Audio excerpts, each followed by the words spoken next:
નમસ્કાર વિદ્યાર્થી મિત્રો, આદર્શ ઓનલાઈન એજ્યુકેશનમાં આપણું હાર્દિક સ્વાગત છે.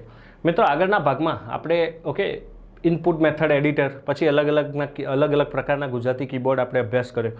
હવે આ જે પોઈન્ટ છે આના પછીનો કે ભાઈ કોઈ સીડી હોય અથવા ડીવીડી હોય એમાં ડેટા કેવી રીતે રાઇટઅપ કરવા, બરાબર? તો એ પછી મેં તમને કીધું કે ભાઈ પેન ડ્રાઈવમાંથી કેવી રીતે ડેટા કોપી પેસ્ટ કરવા, ફાઇલ ઉપરથી મીન્સ કે કોઈ નેટવર્ક ઉપરથી ફાઇલને તમારા કમ્પ્યુટરમાં કેવી રીતે કોપી કરવી, પેજ અપગ્રેડ વર્ઝન એ બધું શું છે એ આ પોઈન્ટમાં આપણે ડિસ્કસ કરીશું મિત્રો. તો હવે સૌથી પહેલાં દેખો, આપણે સૌથી પહેલી ચર્ચા કરીએ મિત્રો કે ભાઈ જુદા જુદા સ્ટોરેજ ડિવાઇસનો ઉપયોગ. તો સીડી અથવા ડીવીડી આ બંને કેવી છે, રીરાઇટેબલ હોય છે. મીન્સ કે તમે રીરાઇટેબલ સીડી ડીવીડી યુઝ કરતા હોય તો એમાં કેવું હોય, તમે સીડીમાં ડેટા ચેન્જ કરી શકો, ડીવીડીમાં ડેટા ચેન્જ કરી શકો. તો એના માટે તમને ખબર હોય કયા સોફ્ટવેરનો યુઝ થાય છે મિત્રો? નેરો નામનું સોફ્ટવેર તમે યુઝ કરતા હશો. અત્યારે તો ઘણા બધા સોફ્ટવેર માર્કેટમાં અવેલેબલ છે, બટ નેરો વિશે તમને બહુ વધુ આઈડિયા હશે મિત્રો. નેરોમાં આપણે શું કરતા હતા, નેરો સોફ્ટવેરનો યુઝ કરીને જે તે સીડી ડીવીડી હોય એમાં તમે બે રીતે ડેટા ચેન્જ કરી શકતા. પહેલાં આ તો બહુ જૂની ફોર્મેટ છે, માસ્ટર ફોર્મેટ.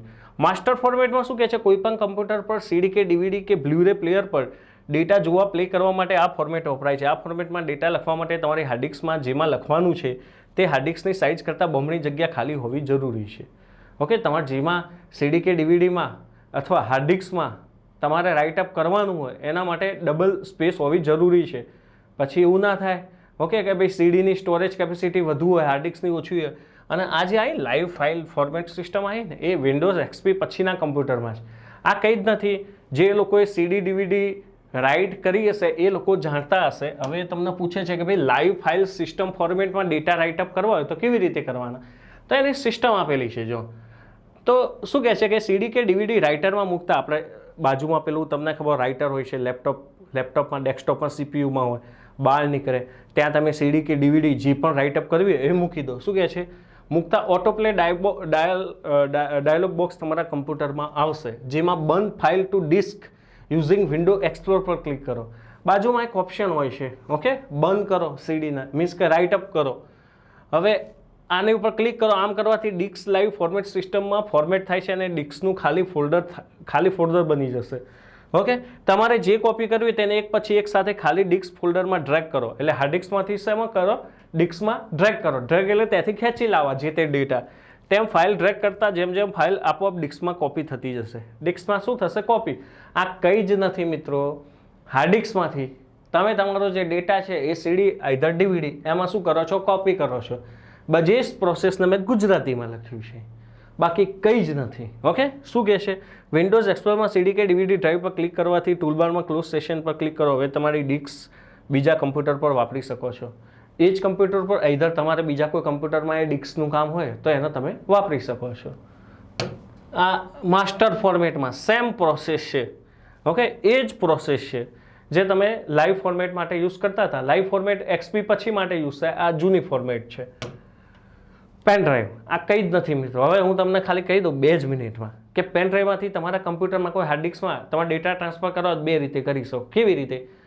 પહેલાં તો તમે પર્ટિક્યુલર શું કરશો, સેન્ડ ટુ કોઈ બે પેન ડ્રાઈવ ભરાઈ હોય, એક પેન ડ્રાઈવના આપણે નામ તો અલગ અલગ જ આપ્યા હોય, તમને જાણો છો કે એક પેન ડ્રાઈવમાંથી સેન્ડ ટુ કરીને બીજી પેન ડ્રાઈવ પર ક્લિક કરશો તો એ રીતે તો જાય જ. બીજી કેવી રીતે જાય મિત્રો ડેટા? તમે જે તે પેન ડ્રાઈવમાં કંટ્રોલ-C કરો અને જ્યાં તમારે પેસ્ટ કરવું હોય ત્યાં કંટ્રોલ-V કરો. આ બસ એ જ લખ્યું છે. તમે જો ખાલી પેરેગ્રાફ વાંચીને બતાવો એટલે તમને આઈડિયા જાય. હાર્ડ ડિસ્કમાંથી ફાઇલને વિન્ડોઝ એક્સપ્લોરથી સિલેક્ટ કરી માઉસનું જમણું બટન પર ક્લિક કરી શોર્ટકટ મેનુમાંથી કોપી વિકલ્પ પસંદ કરો અથવા કંટ્રોલ-C આપો અને પેન ડ્રાઈવનો પાથ સિલેક્ટ કરી ફોલ્ડરમાં માઉસનું જમણું બટન ક્લિક કરીને પેસ્ટ આપો અથવા કંટ્રોલ-V આપતા તે ફાઇલ પેન ડ્રાઈવમાં કોપી થઈ જશે. આ બિન સચિવાલય પોઈન્ટ મૂકેલો છે મિત્રો. ખરેખર આ વસ્તુ થિયરિકલ સમજવા માટે છે જ નહીં, પણ મેં તમને શું કીધું, પોઈન્ટ છે ને એટલે આપણે ખાલી થિયરી જોઈ લઈએ. બાકી તમને પ્રેક્ટિકલી કોપી પેસ્ટ કરતાં આવડતું હોય એટલે એ વસ્તુને થિયરિકલી યાદ રાખવાની જરૂર જ ના હોય. એ જ લખેલું છે. હવે આપણે જોઈએ કે ભાઈ લેન ઉપરથી ફાઇલને કેવી રીતે કોપી પેસ્ટ કરવી. કંઈ જ નથી મિત્રો. તમે આ શું છે સમજવાનું એ આપણે સમજીએ. તમે કોઈ કંપનીમાં કામ કરતા હોય, આઈટી કંપનીમાં, તો એમાં સર્વર હશે. સર્વર હશે કેમ કે 10 કમ્પ્યુટર હોય, લેન કનેક્શન હોય. હવે લેન કનેક્શનમાં એક સર્વર હોય. સર્વર એટલે જેને આપણે કહીએ શેર ડ્રાઈવ. એટલે 10 લોકો છે ને, 10 લોકોના કમ્પ્યુટરમાં 10 લોકોના કમ્પ્યુટરમાં એક ઓપ્શન બતાવતો શેર ડ્રાઈવ. સામાન્ય રીતે સર્વરનો પર્પઝ શેના માટે હોય? મેં તમને કીધું કે ભાઈ 10 લોકો હોય, હવે કંપનીના બોસ હોય અથવા પ્રોજેક્ટ મેનેજર હોય, એને કોઈ સેમ ફાઇલ, સમજજો મિત્રો, કોઈ સેમ ફાઇલ બધા જ લોકોને શેર કરવી હોય તો બધાના ઈમેલ તો કરી જ શકે, બટ ફાઇલની સાઇઝ મોટી હોય અને બધા લોકોને આપવું હોય કોઈ સેમ કામ, તો એની જોડે એક સારામાં સારો ઓપ્શન શું હોય કે એના સર્વરમાં કોપી કરી દે. બરાબર, બધાના એના એ ફાઇલ, જે તે ફાઇલ હોય એના સર્વરમાં કોપી કરી લે અને બધાનું એક ગ્રુપ હોય મેસેન્જરમાં, એમાં મેસેજ કરી લેશે, પ્લીઝ ચેક સર્વર ચેક કરો, શેર ડ્રાઈવ ચેક કરો, તો એમાંથી તમને એ ફાઇલ મળી જશે. તો મલ્ટિપલ લોકો એ ફાઇલ ઉપર કામ કરી શકશે. શેર કામ કરવું હોય તો એની ઉપર કરી શકશે, ઓપન કરી શકશે, અથવા એમના કમ્પ્યુટરમાં એ ફાઇલને કોપી કરી શકશે. આ બેઝિક ઇન્ફોર્મેશન છે બસ. તો તમારે એ સર્વર ઉપરથી ફાઇલ તમારા કમ્પ્યુટરમાં જોઈતી હોય તો ત્યાંથી કંટ્રોલ-C કંટ્રોલ-V તમારા કમ્પ્યુટરમાં કરો, અથવા તો જે તે, હવે આમાં કેવું અલગ અલગ એક્સેસ હોય, આમાં અલગ અલગ હોય. અમુક શેર ડ્રાઈવમાં કેવું હોય કે બધા જ લોકો એક્સેસ કરી શકે, મીન્સ કે બધા લોકો એમાં એડિટ કરી શકે. એડિટ એટલે એમાં ઓપરેશન કરી શકે, કે કંપનીનો એમ્પ્લોયી હોય એ પણ એની ફાઇલ એમાં કોપી કરી શકે. અમુકમાં પરમિશન્સ આપવામાં આવી હોય કે જે તે પ્રોજેક્ટ મેનેજર જ, આપણે જેમ વોટ્સઅપ ગ્રુપમાં નથી હોતું મિત્રો કે ભાઈ એડમિન જ મેસેજ કરી શકે, હોય છે ને વોટ્સઅપ ગ્રુપમાં, એડમિન જ મેસેજ કરી શકે. ઓકે, અથવા તો તમે દેખો જે તે પર્ટિક્યુલર મેમ્બર્સ પણ મેસેજ કરી શકે. પબ્લિક ગ્રુપ હોય તો કોઈ પણ મેસેજ કરી શકે. ઓકે, તો આ બધી ઇન્ફોર્મેશન્સ હોય છે, મીન્સ કે જે તમે નેટવર્કમાં શેર કરી શકો. તો આ એ જ છે, લેન ઉપરથી ફાઇલ કેવી રીતે કોપી પેસ્ટ કરવી. તો નેટવર્કને તમે ક્લિક કરો, તમારું ફાઇલ ફોલ્ડર કોપી કરો, અને આ એ છે. બીજું શું છે કે તમારા કમ્પ્યુટરમાંથી નેટવર્કમાં કઈ રીતે ફાઇલ કોપી કરવી. મેં જે તમને પ્રેક્ટિકલી સમજાવ્યું એ જ વસ્તુ આ છે. સમજી ગયા? ઓકે, ચલો હવે આપણે જોઈએ કે તમારા કમ્પ્યુટરમાં સ્કેનર અને પ્રિન્ટર કેવી રીતે ઇન્સ્ટોલ કરી શકાય. તો નોર્મલી સ્કેનર અથવા તો પ્રિન્ટરને ઇન્સ્ટોલ કરવાની મેથડ શું હોય છે? તો પહેલાં તો આપણે જે તે હાર્ડવેર ડિવાઇસ લાવીએ એને આપણે શું કરીએ, કમ્પ્યુટર જોડે એટેચ કરતા હોઈએ છીએ. ઓકે, એનો USB પોર્ટથી અથવા તો વાઈફાઈવાળા હોય તો એને તમે દેખો, આજકાલ તો પ્રિન્ટર અને સ્કેનર વાઈફાઈવાળા થઈ ગયા છે, મીન્સ કે બ્લૂટૂથથી કનેક્ટેડ હોય, તમે વાઈફાઈ એક્સેસ કરી શકો. બરાબર, પછી એની શું હોય, સીડી આવતી હોય. તમે પ્રિન્ટર કે સ્કેનર કરશો ને તો એની સીડી આવતી હોય. એ સીડી શેના માટે હોય? જે તે હાર્ડવેર ડિવાઇસ હોય ને એના ડ્રાઈવર્સ હોય. એ ડ્રાઈવર્સ એટલે ડ્રાઈવર્સનો બીજો મિનિંગ થાય સપોર્ટેડ ફાઇલ્સ. જે તે ડિવાઇસ એક્સેસ કરવા માટે એના ડ્રાઈવર ઇન્સ્ટોલ હોવા જરૂરી છે. એ જે તે તમે તમારા કમ્પ્યુટરમાં ઇન્સ્ટોલ કરો અને પછી જે તે ડિવાઇસનો તમે યુઝ કરી શકો છો. લાઇક સ્કેનર હોય તો કોઈ ફાઇલ્સને તમે સ્કેન કરી શકો. ઓકે, અને પ્રિન્ટર હોય તો જે તે ફાઇલને તમે પ્રિન્ટ કરી શકો. હવે જ્યારે સ્કેનરના પ્રિન્ટર તમે ઇન્સ્ટોલ કરશો એટલે છેલ્લો એક બહુ મહત્વનો એક તમને ઓપ્શન પૂછશે કે ભાઈ તમારે જે તે સ્કેનર કે પ્રિન્ટર હોય એને નેટવર્કમાં શેર કરવું છે. આપણે નથી હોતું કે ભાઈ 5-6 લોકો એ કંપનીમાં કામ કરતા હોય તો પ્રિન્ટર શેરેબલ હોય, એટલે બધા જ લોકો એમાંથી પ્રિન્ટ નીકાળી શકે. અથવા તો કોઈ એક જ કમ્પ્યુટરના આપણે પ્રિન્ટર જોડે શું કરી રાખીએ, એટેચ કરી રાખીએ, તો જે પણ વ્યક્તિને પ્રિન્ટ કરવી હોય તો એ કમ્પ્યુટર પર બેસીને એ ફાઇલ એ કમ્પ્યુટર પર ટ્રાન્સફર કરીને એ પ્રિન્ટ નીકાળી શકશે. ઓકે, બધું કોમર્શિયલી જે આપણે યુઝ કરીએ છીએ એ જ વસ્તુ સમજવાની છે. હવે અહીં લખ્યું છે જો પ્રિન્ટરને કેવી રીતે, તો પ્રિન્ટરની સીડી કમ્પ્યુટરમાં દાખલ કર્યા પછી આપણે કંટ્રોલ પેનલમાં પ્રિન્ટરનો વિકલ્પ હોય છે, ત્યાં જઈને એડ પ્રિન્ટર કરીશું. ત્યાં પ્રથમ કંપનીનું નામ પૂછશે, મોડેલ નંબર પૂછશે. ઓકે, પછી પ્રિન્ટર ઇન્સ્ટોલ કરવાનું કાર્ય. ઇન્સ્ટોલ કરતી વખતે આપણને પૂછે છે કે પ્રિન્ટરને નેટવર્કમાં સેટ કરવાનું છે કે પર્સનલ રાખવાનું છે. મેં તમને કીધું કે એને નેટવર્કમાં સેટ કરવાનું છે કે પર્સનલ રાખવાનું છે. હવે દેખો, હું માનું છું કે એ બધા કરતા પ્રશ્ન અહીંથી પૂછાય, પેજ કોને કહેવાય, અપગ્રેડ કોને કહેવાય અને વર્ઝન કોને કહેવાય. પેજ કોને કહેવાય, અપગ્રેડ કોને કહેવાય અને વર્ઝન કોને કહેવાય. હવે સૌથી પહેલાં આપણે પેજ અને અપગ્રેડ, આ પેજ અને અપગ્રેડનો ડિફરન્સ સમજીએ. પછી હું મારે તમને અપગ્રેડ અને અપડેટ, આ બંને શબ્દો અલગ અલગ છે, ધ્યાન આપજો. Update versus upgrade. ઘણા લોકો અપગ્રેડની જગ્યાએ અપડેટ બોલતા હોય છે અને અપડેટની જગ્યાએ અપગ્રેડ બોલતા હોય છે. બોથ આર ડિફરન્ટ, બંને અલગ અલગ છે. એ કેવી રીતે અલગ છે એ સમજીએ. એના પહેલાં પેજ અને અપગ્રેડ વચ્ચેનો ડિફરન્સ સમજી લઈએ. એ બે સમજી લઈશું તો અપગ્રેડ અપડેટ ઇઝીલી ખબર પડશે આપણને. પેજ એટલે શું મિત્રો? પેજ એટલે સુધારો, જેને ગુજરાતીમાં આપણે કહીએ છીએ સુધારો. પેજ કરવું, સુધારો કરવો. ઓકે, શું કહેવા માંગે છે? પેજ સામાન્ય રીતે સોફ્ટવેરમાં રહી ગયેલ જટિલ ભૂલો, સમસ્યા અથવા સુરક્ષા સમસ્યાને દૂર કરવા માટે બનાવવામાં આવે છે. પેજ એટલે શું? તો મિત્રો પેજ એટલે સોફ્ટવેર પેજ. તમે જ્યારે સોફ્ટવેર બનાવે, કોઈ પણ વ્યક્તિ, કોઈ પણ પ્રોગ્રામર્સ હોય, ઓકે, જ્યારે સોફ્ટવેર બનાવતો હોય ત્યારે જરૂરી નથી હોતું મિત્રો કે પહેલી જ ટ્રાયમાં પરફેક્ટ સોફ્ટવેર બને. એમાં ઘણી ખરી એવી ભૂલો હોય છે જે રહી ગઈ હોય છે, સમજો છો? તો સોફ્ટવેર કેવું હોય, એને તમે રીપ્રોગ્રામ કરી શકો. જે તે સોફ્ટવેર હોય ને મિત્રો, એને તમે રીપ્રોગ્રામ કરી શકો. મારો કહેવાનો મિનિંગ, એમાં કોઈ મિસ્ટેક રહી ગઈ હોય, એમાં કોઈ મિસ્ટેક રહી ગઈ હોય તો તમે શું કરી શકો મિત્રો? તો તમે એમાં ઓકે એ પેજ બનાવી શકો, અને પેજ તમે એ જે સોફ્ટવેરમાં એડ કરશો, મીન્સ કે એને અપડેટ કરશો, તો શું થશે? જે તમારી સોફ્ટવેરનો જે પ્રોબ્લેમ્સ હતો એ જે દૂર થઈ જશે મિત્રો. ઓકે, એને કહેવાય પેજ. અને અપગ્રેડ કોને કહેવાય, સોરી, અપડેટ કોને કહેવાય મિત્રો? તો અપડેટ શું છે કે જ્યારે અપડેટ સોફ્ટવેરમાં કંઈક વધારાની સુવિધા અથવા વધુ સારું કાર્ય કરવા માટે આવે છે. અપડેટ એટલે તમે કોઈ સોફ્ટવેર યુઝ કરતા હોય એમાં ખામી માટે નહીં, સમજ્યા? એમાં ખામી માટે આપણે બોલીએ છીએ પેજના અપડેટ જ બોલીએ છીએ. પણ જો કોઈ ભૂલ સુધારવા માટે, ઓકે, તમારે કોઈ ફાઇલમાં સુધારો કરવામાં આવ્યો તો એને પેજ કહેવાય. બટ જો કોઈ એડિશનલ ફેસિલિટી આપવામાં આવતી હોય તો એને અપડેટ કહેવાય મિત્રો. ઓકે, સમજો. કોઈ સોફ્ટવેર હોય એમાં કોઈ ભૂલ સુધારવામાં આવે, સોફ્ટવેરની ભૂલ હોય એ સુધારવામાં આવે, અને એની માટે તમે ફાઇલને અપડેટ કરો, એને પેજ કહેવાય, સુધારો કર્યો કહેવાય. અને સોફ્ટવેરમાં તમને વધારાની સુવિધા કોઈ આપવામાં આવતી હોય, વધારાની સુવિધા કોઈ આપવામાં આવતી હોય એને આપણે શું કરી કહેવાય? અપડેટ. એટલે બંનેમાં કામ તો એક જ કરીએ છીએ, તમે દેખો. પણ અહીં તમે પેજ કરો છો, મીન્સ કે અહીં આ વસ્તુ કેવી છે? મેન્ડેટરી છે, જરૂરી છે. સોરી, નેસેસરી છે, જરૂરી છે. આ મેન્ડેટરી છે અપડેટ. સિમ્પલ એક્ઝામ્પલ આપું. Okay, simple example. આપણે કોઈ સોફ્ટવેર વોટ્સઅપ નાખેલું છે મિત્રો. ઓકે, અત્યારે વોટ્સઅપ પ્રોપરલી કામ કરે જ છે આપણા કમ્પ્યુટર, આપણે મોબાઈલમાં, પણ એમાં અપડેટ આવતી રહેશે. અપડેટ એટલે એમાં તમે દેખો નવા નવા ઓપ્શન્સ આવતા રહેશે. તમે ગ્રુપમાં કોઈ ચેન્જીસ આવતા રહે કે ભાઈ આટલા જ મેમ્બર એડ કરી શકો, અથવા એની તમે દેખો હમણાં એક મની ઇન્ટરફેસનો નવો ઓપ્શન એડ થયો, એ અપડેટ કરી, નવી ફેસિલિટી આપી. હવે એવું નહોતું મિત્રો કે તમે વોટ્સઅપ થ્રુ પેમેન્ટ નહોતા કરી શકતા તો વોટ્સઅપ વાપરવાની તમને નહોતી મજા આવતી. એક એડિશનલ ફેસિલિટી એડ થઈ તો એ અપડેટ કર્યું કહેવાય. અને જો કોઈ એની ભૂલ હોય, સોફ્ટવેરમાં ખરાબી હોય, તમે એના લીધે પ્રોપરલી એને યુઝ ના કરી શકતા, અને એની માટેની તમે કોઈ અપડેટ બનાવો છો તો એને પેજ કહેવાય. હવે આટલું સમજી ગયા? હવે મારે તમને સમજાવવું છે કે ભાઈ અપડેટ વર્સિસ અપગ્રેડમાં શું ફરક હોય, અપડેટ વર્સિસ અપગ્રેડમાં શું ફરક હોય, આ વસ્તુ મારે તમને સમજાવી છે. તો મિત્રો હું તમને વાત કરું, અપડેટ હોય કે અપગ્રેડ હોય, સમજજો. અપડેટ હોય કે અપગ્રેડ હોય, એ બંને નોર્મલી આપણી સૌથી મોટું કમ્પ્યુટરમાં સોફ્ટવેર ગણીએ તો ઓપરેટિંગ સિસ્ટમ સૌથી મોટી સિસ્ટમ સોફ્ટવેર છે. હવે ઓપરેટિંગ સિસ્ટમમાં ઘણા બધા સોફ્ટવેર આપણે ઇન્સ્ટોલ કરતા હોઈએ છીએ.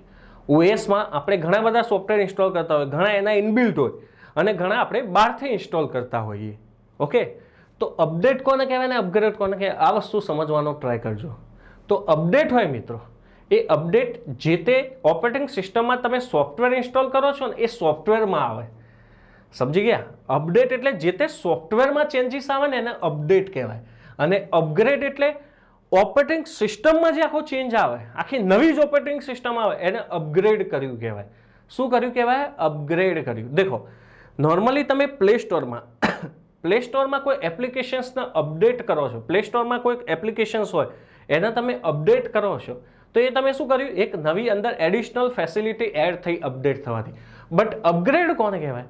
આખી ઓપરેટિંગ સિસ્ટમનો ચેન્જ થઈ જાય. લાઈક તમે વિન્ડોઝ 7 સમજો, વિન્ડોઝ 7 યુઝ કરતા હતા, હવે તમે વિન્ડોઝ 8 યુઝ કરવા લાગ્યા છો, બરોબર? તો આ તમે વિન્ડોઝનું શું કર્યું કહેવાય? અપગ્રેડ કર્યું કહેવાય મિત્રો. શું કર્યું કહેવાય? અપગ્રેડ. અપગ્રેડ એટલે આખી ઓપરેટિંગ સિસ્ટમ ચેન્જ થઈ જાય તો ઓપરેટિંગ સિસ્ટમની આખી અંદરની ફંક્શનાલિટી, એનો યુઝર ઇન્ટરફેસ, એનો વ્યૂ, એ દરેક વસ્તુ ચેન્જ થઈ જશે, એને અપગ્રેડ કહેવાય. અને જે તે સોફ્ટવેરમાં તમે કોઈ ચેન્જીસ કરો છો, ચેન્જીસ ઇન ધ સેન્સ કે એડિશનલ ફેસિલિટી, એને શું કહેવાય? અપડેટ કહેવાય.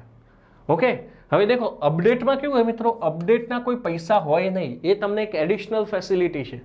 ઓકે, તમે કોઈ જગ્યાથી કોઈ પ્રોડક્ટ પરચેસ કરો છો તો જે તે ઓનરની જવાબદારી છે કે એમાં કોઈ નવા ચેન્જીસ આવે, કોઈ નવી ફેસિલિટી આવે તો એ યુઝરને પ્રોવાઈડ કરવી. તો અપડેટના કોઈ પૈસા હોય નહીં, બટ અપગ્રેડના હોય. મારો કહેવાનો મિનિંગ, તમે વિન્ડોઝ 7 લાયસન્સ વર્ઝન યુઝ કરતા હતા, સમજજો, વિન્ડોઝ 7 લાઇસન્સ વર્ઝન યુઝ કરતા હતા તો વિન્ડોઝ 7માં જે અપડેટ આવતી હતી, જે વિન્ડોઝ 7ની હતી કે જે નવી ફેસિલિટી, એ અપડેટ તમારા માટે ફ્રી હતી. બટ જ્યારે તમે વિન્ડોઝને અપગ્રેડ કરો છો, અપગ્રેડ એટલે નવી ઓપરેટિંગ સિસ્ટમમાં જાઓ છો વિન્ડોઝ 8માં, તો પછી 8 ફ્રીમાં નહીં આવે. સમજી ગયા શું કહેવા માગું છું? 8 તો તમારે પૈસાથી લેવું પડશે. હા, વિન્ડોઝ 8માં જે અપડેટ આવશે ને એ તમારા માટે ફ્રી હશે. બટ તમે 8 ઉપરથી 10 ઉપર ગયા તો 10 તમારા માટે ફ્રી નહીં હોય. 10ના તમારે પૈસા પે કરવા પડશે. 10ની અપડેટ ફ્રી હશે, અપગ્રેડ ફ્રી નહીં હોય. તો આ વસ્તુ પરથી તમે હવે સમજી શકો કે ભાઈ અપડેટ કેવી હોય? ફ્રી હોય. બટ અપગ્રેડ એટલે આખી ઓપરેટિંગ સિસ્ટમ ચેન્જ થાય, અને અપડેટ એટલે જે તે સોફ્ટવેરમાં ચેન્જીસ થાય. ઓકે, તો પેચ, અપડેટ, અપગ્રેડ આ બધી વસ્તુ આપણને ખબર હોવી જોઈએ. હવે આ શબ્દ છે ને વર્ઝન છે, તમે દેખો ઘણા લોકો છે ને વર્ઝનનો જે તે યુઝ કરે છે. ખરેખર વર્ઝન શું છે એ આપણે સમજવાનો ટ્રાય કરીએ. જો વર્ઝન શું છે, સોફ્ટવેર વર્ઝન એટલે દરેક સોફ્ટવેરને એક યુનિક નંબર આપવામાં આવે છે. દરેક સોફ્ટવેરને એક યુનિક નંબર આપવામાં આવતો હોય. હવે વર્ઝન બે પ્રકારના હોય છે, એક મેજર અને માઇનોર. મેજર એટલે મોટો, માઇનોર એટલે ગૌણ. સામાન્ય રીતે વર્ઝન નંબર ચડતા ક્રમમાં આપવામાં આવે છે. તે સોફ્ટવેરમાં મોટા અથવા નાના ફેરફારો સૂચવે છે. વર્ઝનને નંબર આપવાની જુદી જુદી રીત હોય છે. ચડતા ક્રમમાં આપવામાં આવે છે. તો મેં તમને કીધું કે પહેલાં વિન્ડોઝ, તમે અહીંથી જુઓ, વિન્ડોઝ 7 હતું, વિન્ડોઝ 8 આવ્યું, 8.1 આવ્યું, 10 આવ્યું, તો હવે 9 નહીં આવે. હવે એ પછી ગમે તે આપે 11 કે 12 કે એવી રીતે ચડતા ક્રમમાં હશે. તો અહીં દેખો આ નંબરિક વર્ઝન છે. ઓકે, તો કેવી રીતે આપવામાં આવે? જો ફેરફાર આધારિત ક્રમબદ્ધ વર્ઝન નંબર ઘણી રીતે આ રીતે આપવામાં આવતો. 1.3.1, 1.3.2. એનો મિનિંગ એક વસ્તુ યાદ રાખો, નવું વર્ઝન આવ્યું ને મિત્રો, નવું વર્ઝન એમાં એડિશનલ ફેસિલિટી જ હોય, સારી જ ફેસિલિટી હોય. સમજ્યા? મારે તમને 2-5 મિનિટ ખોલી આપણી એપ્લિકેશનની વાત કરવી છે. ઓકે, વચ્ચે તમને ખબર થોડો ઇશ્યુ થયેલો. હવે દેખો મિત્રો, એ મીન્સ કે જે આગળના ફ્યુચર હતા અમે જાણી જોઈને નહોતા કાઢ્યા. એ ટેકનિકલ ઇશ્યુઝના લીધે અપડેટ આપવી પડેલી. આપણે જોયું કે પ્લે સ્ટોરમાં આની ઓફિશિયલી રીત હોય, ઘણા કે સર એપ્લિકેશન કેમ ઓપન નથી થતી. મિત્રો, એથી આપણે જ્યારે પ્રોગ્રામિંગમાં ચેન્જીસ કરીએ ને ત્યારે એની આખી સિસ્ટમેટિક પ્રોસેસ હોય કે એના તમારે પ્લે સ્ટોર ઉપર અપડેટ કરવી પડે. હવે પ્લે સ્ટોર ઉપર એને અપ્રુવલ આપવા અમે નથી આપી શકતા, એ ગૂગલ આપે. કેમ કે પ્લે સ્ટોર કોની પ્રોડક્ટ છે? ગૂગલની પ્રોડક્ટ છે. હવે જ્યારે ગૂગલ એને અપ્રુવલ આપે ને મિત્રો, ત્યારે એ પોલિસી એ લોકો ચેક કરતા હોય કે ભાઈ કોઈ પોલિસી ગૂગલની પોલિસીને મીન્સ કે બ્રેક તો નથી કરતી ને, પ્લે સ્ટોરની પોલિસીને બ્રેક તો નથી કરતી ને. લાઈક અમે એવું કર્યું કે ભાઈ આપણી એપ્લિકેશનમાં કોઈ એવા ફ્યુચર નાખી દીધા અથવા કોઈ એવા બેઝિક અંદર ઓપ્શન નાખી દીધા જેથી અમે તમારી જોડેથી વધુ પડતી માહિતી લેતા હોઈએ. તમારું એડ્રેસ માગે, તમારું ઘર નંબર માગે, લાઇટ બિલ નંબર માગે, પાન નંબર માગે, તો આ વધુ પડતી માહિતી છે. અમારા માટે બેઝિક તમારી નીડ શું છે? તમારો મોબાઈલ નંબર, ઈમેલ આઈડી, વધારેમાં વધારે ક્યાંક એડ્રેસ. જો અમે એટલી બધી માહિતી માગીએ તો અમે કંઈ થોડી સ્વિગી ચલાવીએ છીએ મિત્રો. સમજી ગયા? તો એ લોકો તરત તમારી પોલિસી વાયોલેટ થઈ તો એને રિજેક્ટ કરી નાખશે. તો અપ્રુવલનો કેટલું મોટું લિસ્ટ હોય. તો હવે એ લોકો જોડે અલ્ગોરિધમ્સ હોય, તો એના થ્રુ એ લોકો વેરીફાઈ કરતા હોય. તમને શું લાગે છે આપણી એકલાની પ્લે સ્ટોર પર વેરીફાઈ કરવા માટે એપ પડી હોય? રોજની ઇન ટર્મ્સ ઓફ 10 lakhs જેટલી એપ્લિકેશન્સ અપ્રુવલ માટે જતી હોય. તમારે નાનો ચેન્જ કરવો હોય ને તો એને અપડેટ કરીને તમારે પ્લે સ્ટોર ઉપર અપલોડ કરવી પડશે. એ લોકો વેરીફાઈ થશે પછી જ અપડેટ રિલીઝ થશે.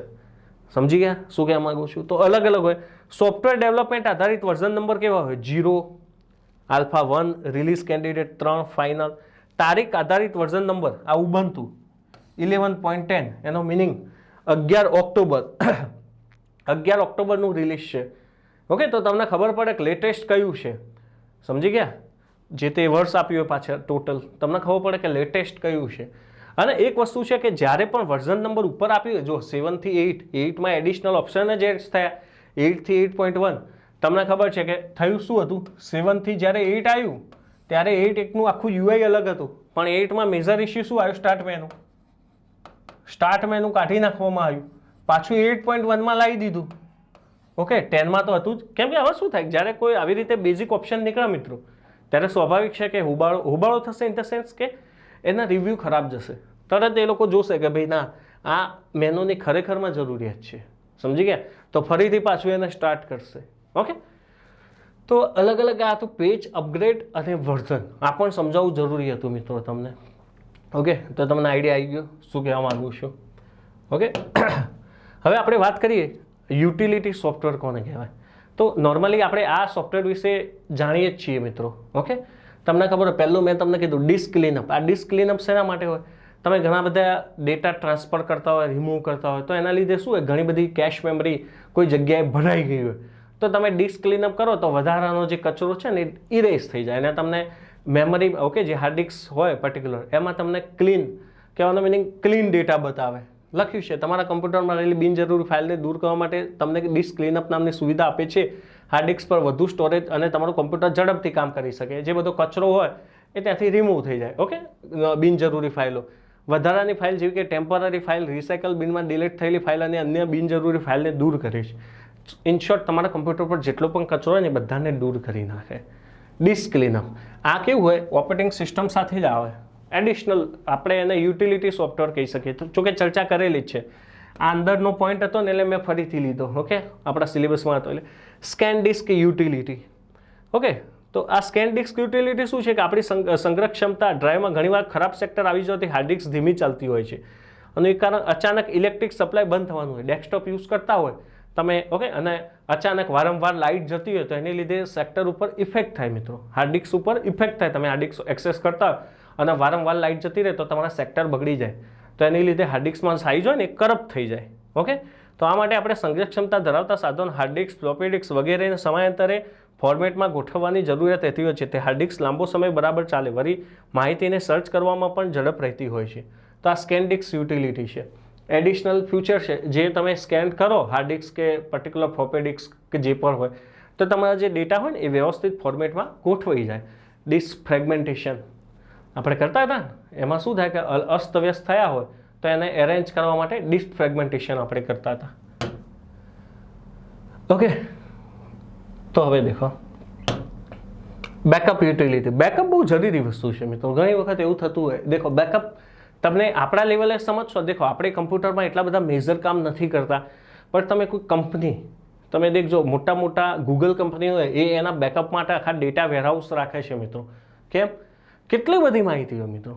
તમે શું માનો છો માહિતી કલેક્ટ કરવી કોઈ નાની સરખી વાત છે? કેટલી બધી માહિતી હોય. જો તમે આ માહિતીને પ્રોપરલી ઓકે નહીં એના બેકઅપ નહીં લો અને ઇનકેસ કોઈ પ્રોબ્લેમ્સ થશે તમારા કમ્પ્યુટરમાં મેઇન સર્વરમાં અને ડેટા લોસ થઈ જશે તો બહુ ભારે થશે. એ માહિતીને ફરીથી ભેગી કરવી અમારા માટે પણ ડિફિકલ્ટ થઈ જાય. આટલા બધા લેક્ચર્સ છે મિત્રો. એપ્લિકેશનમાં 1200 ઉપર લેક્ચર્સ છે તો એનું બેકઅપ રાખવું જરૂરી છે. કેમ? ઇનકેસ કોઈ વિડીયોમાં પ્રોબ્લેમ થયો, એપમાં પ્રોબ્લેમ થયો, જો એનું બેકઅપ નહીં રાખ્યું હોય તો શું કરી શકીશું? આનું આટલા બધા લેક્ચર્સનું ફરીથી શૂટિંગ કરવું શોર્ટ ટાઈમમાં ઇમ્પોસિબલ. કેમ કે સામાન્ય રીતે આ વિડીયોનું જ્યારે કોઈ શૂટ થતો હોય ત્યારે શૂટ થવાની જ પ્રોસેસ નથી હોતી મિત્રો. એને એડિટ કરવામાં આવે છે. એડિટ કરીને પછી અપલોડ કરવામાં આવે છે. અપલોડ કરીને પછી જોડે સાઉન્ડ મિક્સ કરવામાં આવે. પાછળના બેકગ્રાઉન્ડના જે એક્સ્ટ્રા ઓકે નોઇઝ હોય એને દૂર કરવામાં આવે છે. એટલે એક કલાકના વિડીયો પાછળ બીજી 4 થી 5 કલાકની મહેનત હોય છે મિત્રો. સમજી ગયા? ઓકે, બેકઅપ જરૂરી છે. તો બેકઅપ યુટિલિટીનો ઓપ્શન્સ આપણા કમ્પ્યુટરમાં હોય છે. આ બધું એની વિશે જ લખેલું છે. ઓકે, બેકઅપ લીધેલો હોય કોઈ ફાઇલ ભૂલથી ડિલીટ થઈ ગઈ હોય તો આપણા માટે કામમાં આવે. ઓકે, આ બધું તમે જાણો છો. હવે આપણે સમજવાનું છે મિત્રો TBIL વિશે. TBILનું ફૂલ ફોર્મ પરીક્ષામાં 2 થી 3 વખત પૂછાઈ ગયું છે. યાદ રાખો, translated between Indian languages. Okay, અથવા ઇન્ડિયન લેંગ્વેજ ડેટા કન્વર્ટર. એક ભારતીય ભાષામાંથી બીજી ભારતીય ભાષામાં માહિતીને રૂપાંતરિત કરવા માટેનું સોફ્ટવેર એટલે TBIL. ઓકે, આ સોફ્ટવેર થકી વર્ડ ટેક્સ્ટ એક્સેસ ફાઇલમાં રહેલી માહિતી ASCII, UTF, રોમન યુનિકોડ ફોર્મેટમાં હોય તેને બીજી ભારતીય ભાષામાં રૂપાંતરિત કરી શકાય છે. હાલમાં 7 ભાષાને સપોર્ટ કરે છે. આ બધું શું છે? ASCII, UTF, Roman Unicode. તો આ બધી ફોર્મેટ છે. ટેક્સ્ટની ફોર્મેટ છે મિત્રો. કીબોર્ડની ફોર્મેટ છે. એટલે શું કહેવા માગે છે? જો આ પ્રકારના કીબોર્ડની કોઈ પણ ફોર્મેટ હોય તો તમે ઇઝીલી એક ભાષામાંથી બીજી ભાષામાં રૂપાંતરિત કરી શકશો. નોર્મલી આપણે ASCII યુઝ કરતા હોઈએ છીએ. આના પહેલાં EBCD IC યુઝ કરતા હતા. Extended binary coded decibel interchange code. અત્યારે આપણે ASCII યુઝ કરીએ છીએ. ઓકે, તો શું કહે છે? આ સોફ્ટવેર ઓપન સોર્સ છે. ફરીથી ઓપન સોર્સ છે. તમે ડાઉનલોડ કરી શકો છો ભાષા ઇન્ડિયા ઉપરથી અને જે ફ્રીમાં ડાઉનલોડ થાય છે. ઓકે, અને તમે એક જે proper language of source language, હવે એમાં જે તે TBIL સોફ્ટવેર છે ને, આ રહ્યું જો, આ રહ્યું, આવી રીતે ડેટા કન્વર્ટ કરવાનું હોય છે. શું હોય છે આના ઓપ્શન્સ? જો સોર્સ લેંગ્વેજ, સોર્સ ફોર્મેટ કઈ છે, એટલે મેં તમને કીધું પેલીમાંથી કોઈ પણ ફોર્મેટ હોય, ASCII હોય, રોમન હોય કે કોઈ પણ ફોર્મેટ આપવી જરૂરી છે. Source font Krutidev, target language Hindi, target format unicode અને ટાર્ગેટ ફોન્ટ મંગલ.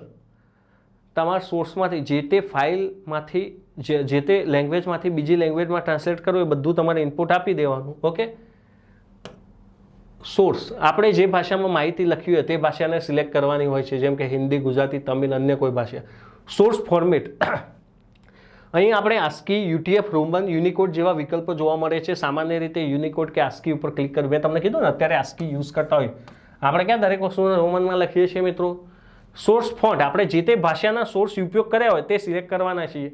લાઈક ASCII મીન્સ કે મેં તમને કીધું કે ભાઈ શ્રુતિમાં લખ્યા હોય તો શ્રુતિ તમે ઓકે સોર્સ ઉપર ક્લિક કરશો. હવે ટાર્ગેટ, જે ભાષામાં રૂપાંતર કરવા માંગીએ છીએ, ટાર્ગેટ ફોર્મેટ, જે તે ભાષાની ફોર્મેટ તમારે ઓકે ASCII ટુ યુનિકોડ કરવી હોય, ઓકે, તો એ સિલેક્ટ કરવાનું. ટાર્ગેટ ફોન્ટ, જે તે પ્રકારના ફોન્ટ જોઈતા હોય, મંગલ સિલેક્ટ કર્યું.